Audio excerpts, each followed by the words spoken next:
آج زیادہ ضرورت محسوس کی ہے میں نے کہ جوڈیشل کمیشن بننا چاہیے، ذمہ داری کا تعین ہونا چاہیے، اور جب اپنا جو ہے نا وہ پولیس والے جو ہیں اور جو باقی ادارے ہیں وہی جے آئی ٹی کا ایسا بنے گے تو پھر حق سچ کہاں سے آئے گا سامنے؟ اور وہی ویڈیو جو آپ سب نے دیکھی ہے جس میں بس کے مسافر جو ہے وہ رننگ کومنٹری کریں، وہ اپنے سامنے وقوع جو ہے وہ رونما ہوتا دیکھ رہے ہیں۔ اور پلیز خدارا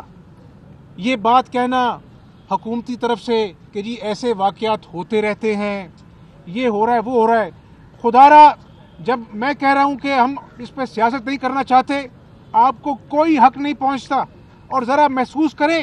ایسے بیان دینے والے کہ خدا نخواستہ کبھی ایسا نہ ہو کہ ان کے ساتھ اگر یہ واقعہ پیش آیا ہوتا، کیا اپنا جو ہے وہ ہادیہ اور اپنا جو ہے وہ دوسری اس کی بہن اور اس کا بھائی جو ہے ساری زندگی، آج نہیں ساری زندگی یتیمی کے سائے ان کے سر پہ منڈلائیں گے؟